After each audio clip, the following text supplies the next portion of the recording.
talk about the reforms in the Ottoman Empire. Just to get a little background before we start talking about, what they were changing. Before they had the change, they had communities called the millet communities, which was a structure where each community had its own autonomous courts and could legislate according to its own religious laws, so they could do whatever they wanted.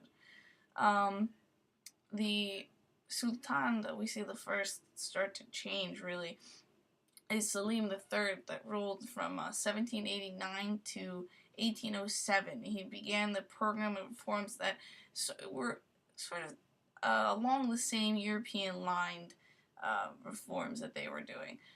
He initiated change in education, legal, and military systems. And this act that he was doing, not at all welcome by the Janissaries, which were the Ottoman soldiers during the time. The Janissaries also didn't like when he started to develop a new infantry force called the Nazim-i-Kedid, which meant the New Order. They completely were opposed to it, and they saw it as a threat to their existence, which in a sense makes sense, but it also, we could see the side that Selim had, where he sees that the Janissaries aren't doing what they're supposed to. The Janissaries didn't like him, so they decided to murder him and replace him with his brother Mustafa, who only lasted in for a year. After Mustafa became Sultan Mahmud II, that reigned from 1808 to 1839, Mustafa was removed from supporters of Selim, and that's who they replaced him with, Mahmud. He was the nephew of Selim, and he had the same idea as his uncle, who was determined to modernize the empire along the same lines of the European laws, rather than the traditional Ottoman ones. We have the Tanzimat, or the reorganization, where new imperial decrees were placed. We see the Kuleli incident in 1860, where people were getting frustrated. Not everyone, but some of them were getting frustrated. So they attempted to assassinate him, but they did not succeed. Another very important decree was the Gluhani decree in 1839. Mahmud sees that the Janissaries are very ineffective, and just like his uncle, he tries to replace them with a new army with the same idea from the Europeans.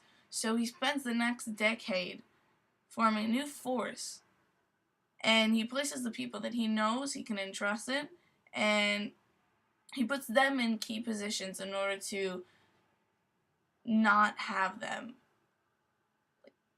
not be defeated again. So the Janissaries don't like that again. They don't like the infantry force, so they revolt. But this time, the army guns them down, and they are abolished in June 18th of 1826.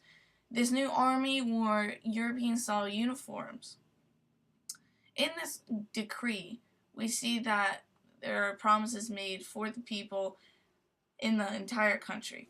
We see that they say that they will protect the lives of the property and its subjects, insert a new code of justice, insert a system of regulating taxes, develop a fair method of conscripting service for a modern navy and army. These are all, revolutionary things.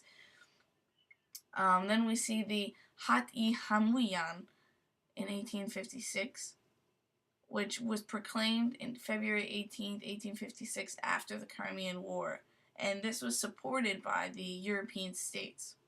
Also, this same document inspired the Ottoman Penal Code of 1858, which was based on the Napoleonic Code of 1810, because we know that, obviously, they like following the lines of Europeans, so it would make sense that they followed the Napoleonic Code.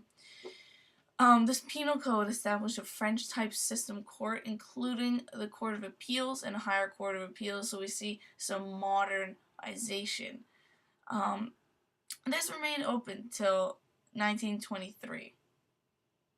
The new decree also put aside the had, which were Islamic punishments. And this was probably the best thing to do at this point because they were facing other challenges. So they didn't need to deal with traditional things that really weren't helping the country as a whole.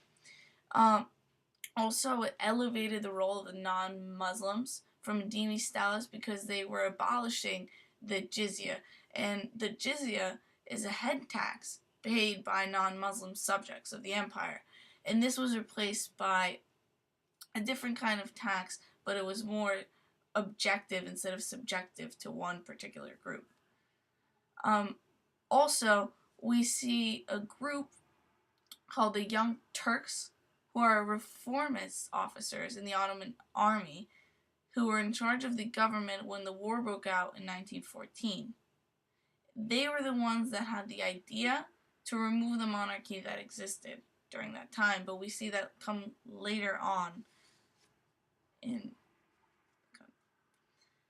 So that is all we have today for the reforms in the Ottoman Empire. I hope that it was informative, and I hope you've learned something from what the Ottomans have done and where they will be going from here on out. So, signing off, Callie.